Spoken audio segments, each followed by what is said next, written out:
भनिन्छ चिन्ता चिता हो। चिन्ताले तपाईँको मानसिक बिगार मात्र गर्दैन कि शारीरिक, पारिवारिक, त्यसैगरी सामाजिक, सांस्कृतिक एवं आर्थिक असर समेत पार्ने गर्दछ। तनावमा बिताएका समयहरू हाम्रो लागि छोटो जीवनको अवधिमा पनि एकदमै खेर गएको समय हो भनेर बुझ्नुपर्दछ। तर जीवनको उतार चढावमा हामी जति नै प्रयास गर्छौँ तर तनाव मुक्त हुन सकिरहेका हुँदैनौँ र हाम्रो सधैँको समय एक नासको हुँदैन। समस्या परिहाल्छ, तनावले घेरिहाल्छ। समस्या बेगर जिन्दगी त कसैको हुँदैन भनेर बुझ्नु पर्दछ। तैपनि त्यसको प्रभावको व्यवस्थापनको तरिका थाहा नहुनाले हामी तनावमा रहिरहेका हुन्छौँ। स्ट्रेस म्यानेजमेन्ट एउटा कला हो भनेर बुझ्नु पर्दछ। साथीहरू, हामीले केही यस्ता खालका टिप्सहरू दिने प्रयास गरेका छौँ यहाँनिर, जसले तपाईँको तनावलाई न्यूनीकरण गर्न सहयोग गर्नेछ। आउनुहोस् ती टिप्सहरू के हुन् त। यहाँनिर पहिलो टिप्स रहेको छ, यस्तो खालको अथवा यस्ता प्रकारका मान्छेहरूसित कुरा गर्ने गर्नुहोस् जोसँग बोल्दा तपाईँको मन खुसी, प्रफुल्लित र पोजिटिभ हुने गर्दछ। यानि कि तपाईँले कुरा गर्दा नेगेटिभ इम्प्याक्ट पर्ने खालका व्यक्तिहरूसँग कुरा गर्न छाडिदिनुहोस्। यानि कि जोसँग बोल्दा तपाईँ प्रफुल्लित र पोजिटिभ हुन सक्नुहुन्छ त्यही व्यक्तिसँग कुरा गर्नुहोस्। त्यसैगरी खुसी हुने बारे पुस्तकहरू पढ्न सक्नुहुन्छ। तपाईँलाई मन पर्ने खालको मोटिभेसनल गीतहरू पनि सुन्न सक्नुहुन्छ। त्यस्तै आफ्नो टेन्सनको कारण कोही नजिकको साथीलाई सेयर गर्न सक्नुहुनेछ। आफ्नो परिवारको सदस्यलाई तपाईँको टेन्सनको विषयमा खुलस्तबारे कुरा राख्न सक्नुहुनेछ र सुझाव लिन सक्नुहुनेछ।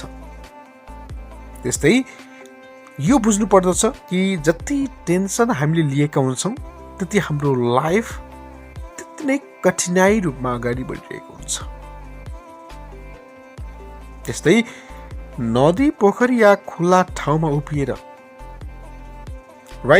उदाउँदै गरेको सूर्यको आराधना गर्ने पनि गरिएको छ। यहाँनिर चिन्तालाई कम गर्नका निमित्त, टेन्सनलाई कम गर्नका निमित्त अथवा दूर गर्नका निमित्त सूर्यको आराधना गर्ने कुरा भनिएको छ। उदाउँदै गरेको सूर्यको आराधना गर्ने कुरालाई पनि के गरिएको छ भन्दाखेरि चाहिँ सूचित गरिएको छ।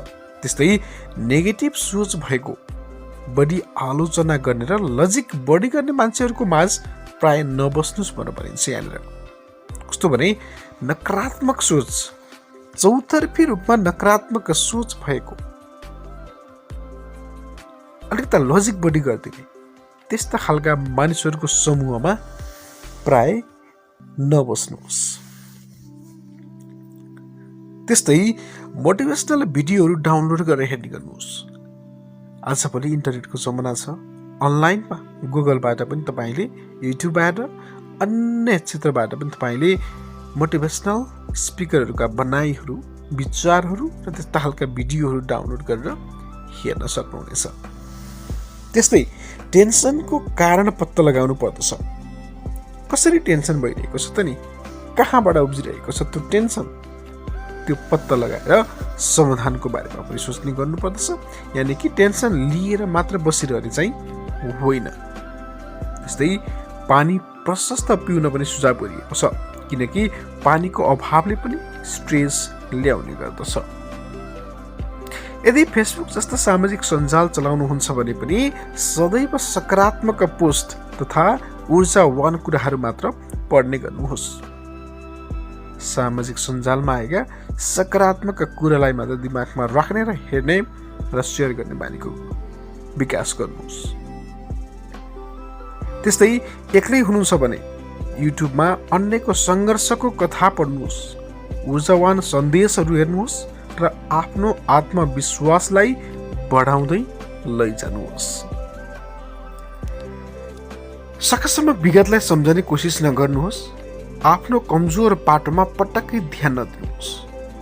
सधैँ ख्याल राख्नुहोस् कि एउटा ढोका बन्द भयो भने अवश्य पनि अर्को ढोका तपाईँको लागि खुल्ला रहनेछ भनेर बुझ्नुहोस्।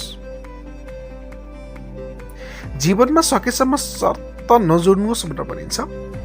अनकन्डिसनल ह्याप्पिनेस भन्छन् नि, यो भइदिएको भए त्यो भइदिएको भए भन्ने कुराहरूलाई त्यागिदिनुहोस्, त्यो भन्ने बानी हटाउनुहोस् अनि आफ्नो तुलना अरूसँग गर्दै नगर्नुहोस्। संसारमा तपाईँ जे हुनुहुन्छ राम्रो हुनुहुन्छ, कसैसँग तुलना गर्नु आवश्यक छैन भनेर बुझ्नुहोस्। त्यस्तै कृत्रिममा छोडेर प्रकृतिमा रमाउने गर्नुहोस्। साथीहरू भनिन्छ नि, आर्टिफिसियल भन्न छोडिदिनुहोस्, प्रकृतिमा रमाउने गर्नुहोस्। प्रकृतिसँग हरेक चोटको मलम हुने गर्दछ। हरियालीमा रम्नुहोस्, बादल हेरेर बग्नुहोस् र चरासँगै के हुनुहोस्, उड्नुहोस्। साथीहरू हावासँगै स्वतन्त्र हुनुहोस्। हामी कृत्रिमतालाई छाडेर प्रकृतिमा रमाउने बानीको विकास गर्नुपर्दछ। जस्तै भावनालाई नियन्त्रणमा राख्ने गर्नुपर्दछ। मनमा आउने भावनाहरूलाई, कतिपय भावनाहरूलाई नियन्त्रणमा राख्ने गर्नुपर्दछ। बहकिने मनलाई विवेकको डोरीले कसेर राख्ने प्रयास गर्नुपर्दछ। त्यस्तै तब तनाव तपाईँको जीवनबाट टाढा टाढा जानेछ, टाढा हुँदै जानेछ अनि सोको ठाउँमा शान्ति र ऊर्जाले भरिनेछ भनेर बुझ्नुहोस्। प्रयास गरिहेर्नुहोस् साथीहरू, पक्कै पनि समस्या समाधान हुनेछ र टेन्सन टाढा जानेछ। तपाईँबाट टेन्सन भाग्नेछ। टेन्सनको लागि तपाईँ उपयुक्त मान्छे होइन भनेरै टेन्सनले बुझ्दिनेछ होइन त साथीहरू। पक्कै पनि तपाईँको लागि यो सामग्री अर्थपूर्ण रह्यो भन्ने हामीले विश्वास लिएका छौँ। तपाईँले सिकेको ज्ञान अन्य साथीहरूसँग पनि सेयर गर्न नबिर्सनु होला भनेर भन्दै ब्राइटर नलेजको तर्फबाट म डिआर काफले अर्को महत्त्वपूर्ण एपिसोडसम्मका लागि ओझेलिन्छु। Stay with us. Thank you very much. नमस्ते।